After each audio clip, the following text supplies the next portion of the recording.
name is Preeti Tiwari. In this video, I am going to discuss how you can complete your reasoning syllabus and become master of reasoning as a beginner. And this video is to help the beginner as well as non-beginner. Okay, let's start the video.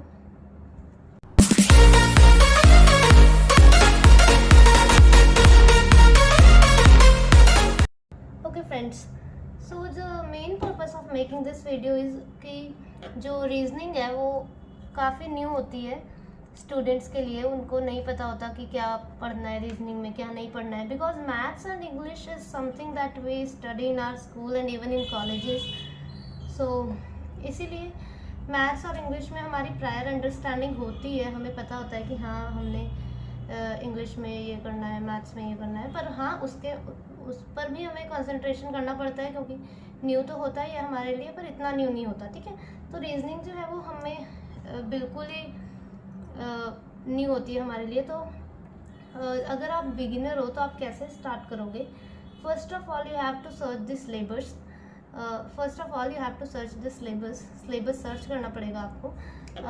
मैंने लिख रखा है वैसे यहाँ पे कि कैसे आप रीजनिंग को स्ट्रॉन्ग बना सकते हैं. तो पहले आप सिलेबस सर्च करेंगे तो जो प्री लेवल का सिलेबस है वो मैंने यहाँ पे मेंशन कर रखा है एज यू सी कि पहले inequality, distance and direction pre के लिए है ये सारा. ठीक है, अल्फा न्यूमेरिक, और हाँ मेंस में भी आपके काम आएगा. ऐसा नहीं है कि प्री के में ही काम आएगा, प्री लेवल में ही. तो inequality, distance and direction, alpha numeric symbols, syllogisms and puzzles. एक बोल सकते हैं पजल जो है एक पिलर है बैंकिंग एग्ज़ाम का, रीजनिंग का, क्योंकि ये सबसे इम्पॉर्टेंट पार्ट है, तभी मैंने इसको थोड़ा सा सर्कल सा कर रखा है. तो बाकी सब इम्पॉर्टेंट है वैसे. तो अगर आपको you have to clear your basic concepts आपको क्लियर करने पड़ेंगे पहले. तो उसके लिए क्या करना है, what you have to do is कि इनइक्वालिटी पहले क्लासेस देख लो.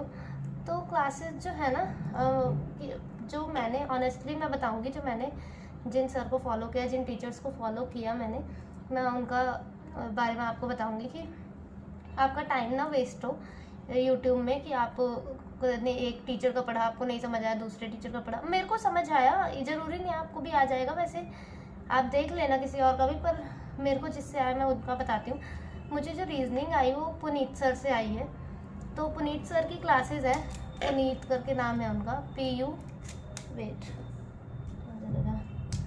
हाँ पुनीत सर की क्लासेस हैं वो. ठीक है, मैंने देखी थी प्री लेवल के लिए. उन्होंने इनइक्वालिटी भी करा रखा है अच्छे से, डिस्टेंस डायरेक्शन भी, अल्फा न्यूमेरिक सिंबल, सिलॉग्स एंड ये क्या है, पजल्स. ये सारा उन्होंने बहुत अच्छे से करवा रखा है. जैसे कि आप अगर रीजनिंग के लिए जैसे सर्च करोगे तो ये लिख देना कि रीजनिंग बाय पुनीत सर, तो उनकी सारी क्लासेस आ जाएंगी. फाउंडेशन बैच आ जाएगा उनका पूरा इवन कि, या फिर एक एक करके भी आप देख सकते हो कि हाँ पहले आपने इनइक्वालिटी देख ली, उसके बाद आपने ये डिस्टेंस डायरेक्शन देख लिया. पहले अपने आप स्ट्रॉन्ग कर लो, कंसेप्ट्स अपने मतलब क्लियर कर लो, उसके बाद हम नेक्स्ट में चलते हैं कि क्या करेंगे. ठीक है, तो पहले तो आपने अपनी क्लासेस ख़त्म कर लेनी है पुनीत सर से, या फिर और भी हैं अंकुश लांबा सर, ये भी काफ़ी अच्छा पढ़ाते हैं, उनको फॉलो कर लो आप. ठीक है, उसके बाद आपके जैसे बेसिक कंसेप्ट्स जब क्लियर हो जाएंगे तब आपको क्या करना है, हर टॉपिक का जैसे ज़्यादा टाइम नहीं लगेगा, 45 मिनट से half an hour to 45 minutes लग जाएंगे ज़्यादा से ज़्यादा. जैसे आपने एक दिन मतलब जब आपकी ये क्लासेस सारी ख़त्म हो जाएंगी उसके बाद 5 क्वेश्चंस लेने हैं सब टॉपिक्स के. आपको ज़्यादा टॉपिक्स है ही नहीं, मैंने यहाँ पे मेंशन किए. इनइक्वालिटी के 5 क्वेश्चन किए, चाहे आप PDF से करो, चाहे बुक से करो, या फिर आपने कोई टेस्ट सीरीज़ परचेज कर रखी है तो उसमें भी स्पेसिफिकली चैप्टर टेस्ट आते हैं या फिर सेक्शनल टेस्ट आते हैं. सेक्शनल टेस्ट मत दो अभी, सेक्शनल टेस्ट के लिए मैं बताती हूँ अभी. तो क्योंकि सेक्शनल में सारा कुछ आ जाता है, तो आप पहले इंडिविजुअली सारे टॉपिक्स को अपने क्लियर करो. जैसे हर डेली आपको कम से कम प्री तक तो 5 क्वेश्चन सबके लगाने हैं आपको.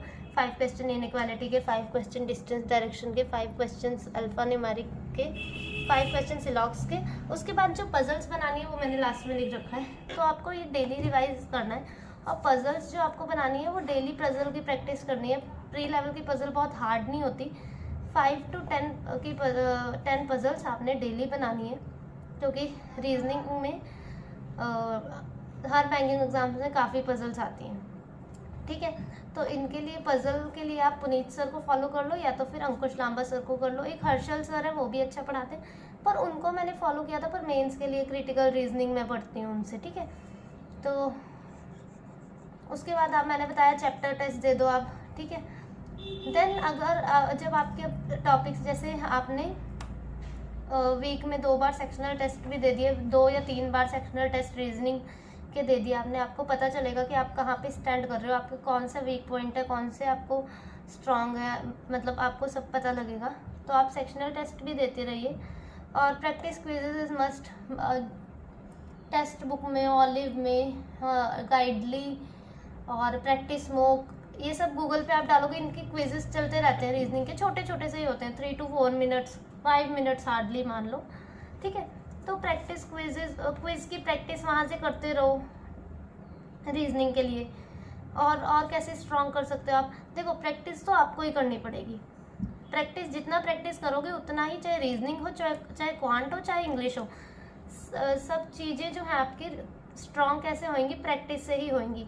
पर करना कैसे है वो मैं बताती हूँ, ठीक है। अब जो है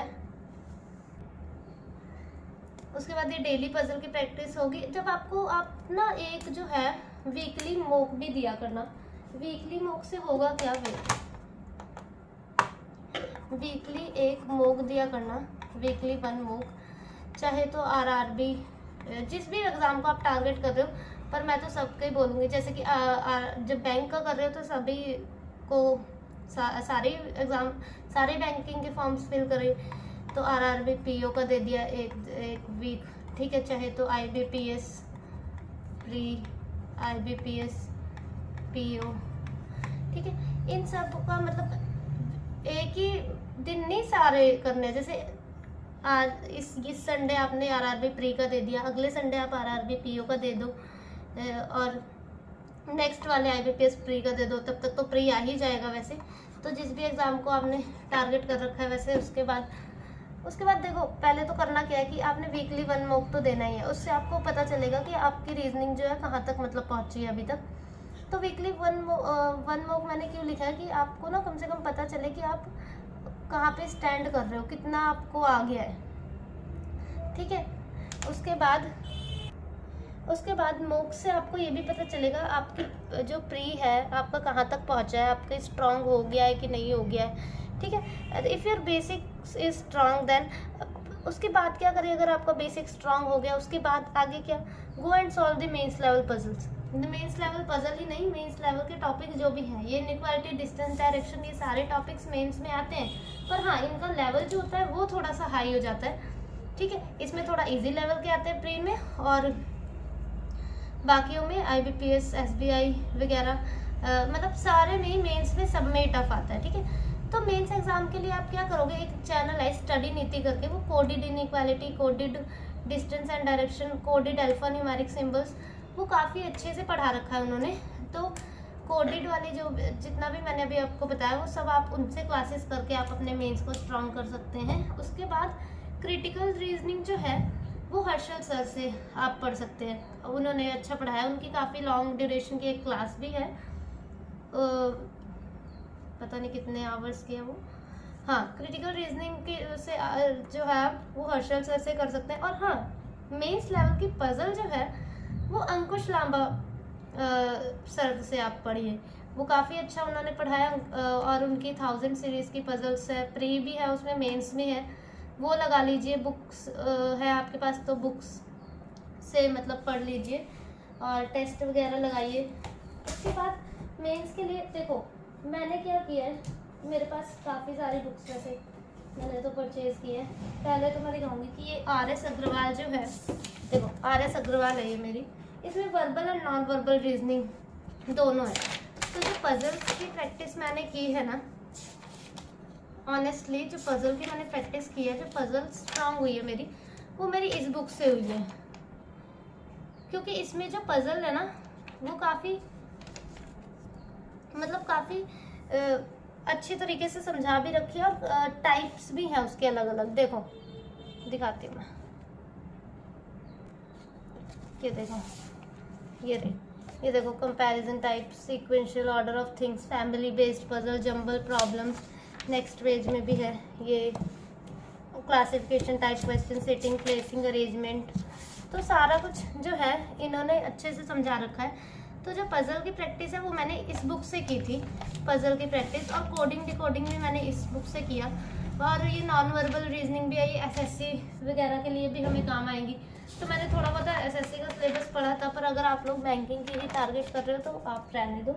उसके बाद जब मेरी पजल यहाँ से ख़त्म हो गई थी तो मुझे ज़्यादा क्लासेस देखना अच्छा नहीं लगता, बिकॉज क्लासेस से आई थिंक बहुत टाइम वेस्ट भी हो जाता है। हाँ, बट आप बिगिनर्स हो तो यू हैव टू वॉच, आपको देखनी पड़ेगी क्लासेस, ठीक है। तो उसके बाद मैंने ये रीजनिंग की इनका अड्डा वाले की बुक ली थी, अड्डा वालों की, ये पजल एंड सिटिंग अरेंजमेंट। अब मैं इसमें क्या है कि उसमें भी मेंस लेवल की पजल है, इसमें भी है, पर इसमें क्या है, इसमें टॉपिक वाइज मेंस लेवल की पजल और प्री लेवल की भी है। जैसे सर्कुलर सिटिंग अरेंजमेंट है, इसमें प्रीवियस ईयर भी है, प्रीलिम्स के, मेंस के। पर अब मैं प्रीलिम्स थोड़ा कम लगाती हूँ, बिकॉज मेंस की लेवल प्री लेवल मुझे आ गया है बिल्कुल अच्छे से, और अब मेंस लेवल की पजल ही मैं लगाती हूँ। उसके बाद लीनियर सिटिंग अरेंजमेंट, देखो रेक्टेंगुलर, डे मंथ ईयर वाली, फ्लोर बेस्ड, सब कुछ अलग अलग से दे रखा है इन्होंने। ये box based, categorised based, blood relation की पजल जो है, ब्लड रिलेशन पजल जो है वो वैसे प्रीलिम्स में बहुत कम ही आती है, बहुत कम देखने को मिलता है। तो इसमें जो है वो मेंस की पजल काफ़ी अच्छी है, जो आप सॉल्व कर सकते हैं। मैंने पूरा बंडल लिया था इनका, रीजनिंग भी था उसमें है, और क्वांट भी था, जीके भी था, कंप्यूटर भी था, सारी बुक्स थी उसमें। और ये थी एस रीजनिंग की इनकी, ठीक है, ये एस रीजनिंग की है इनकी। इसमें भी इन्होंने पार्ट 2 में तो मेंस का है, cause and effect, course of action, statement, assumption, ये सब है। और अल्फान्यूमेरिक सिंबल सीरीज, इसमें क्वेश्चन है इनके, जैसे कि मैं बताती हूँ। देखो ये फाउंडेशन लेवल है प्री के लिए, ठीक है, मतलब प्री के लिए नहीं, बिगिनर्स के लिए, सॉरी, हाँ, और प्री के लिए। और ये मॉडरेट है, यहाँ देखो ये मॉडरेट, इसके क्वेश्चन कितने हैं, इसके क्वेश्चन है 50 क्वेश्चंस मान लो, अप्रॉक्स में 49 है, 50 मान लो। डिफ़िकल्ट, अब ये डिफ़िकल्ट लेवल भी है मेंस के लिए। अब यहाँ पे क्या है, हमारा डिफ़िकल्ट लेवल है ये पूरा, ठीक है। अब फिर ये प्रीवियस ईयर मेमोरी बेस्ड भी है इसमें। उसके बाद इतना है, ठीक है। और फिर ये next chapter, order, ranking, direction, distance. मैंने ये बुक्स इसीलिए ली बिकॉज मुझे फ़ोन से पढ़ने में ना बहुत अच्छा नहीं लगता था, मतलब मुझे इतना, इसलिए मैंने बुक से प्रैक्टिस करना स्टार्ट किया। और आप पीडीएफ से, आप नई बुक्स अफोर्ड कर पाते तो आप पीडीएफ से कर लो, ठीक है। और कोई टेस्ट सीरीज़ परचेज की है वहाँ से प्रैक्टिस कर लो, एक आधी बुक है तो वहाँ से कर लो। आपको क्लासेस से कर लो, यूट्यूब में काफ़ी सारी क्लासेस है, काफ़ी सारे उन्होंने टेलीग्राम पे चैनल्स हैं, वहाँ से आपको मिल जाएगी पीडीएफ, वहाँ से कर लो। बट मैंने जो है मैंने बुक से प्रैक्टिस की है सब, पूरी रीजनिंग की। बाकी जितने ज़्यादा आप प्रैक्टिस करोगे उतना ही ज़्यादा आपको आएगा, ठीक है। उसके बाद आप इसका स्क्रीनशॉट लेना चाहते हो तो ले सकते हो।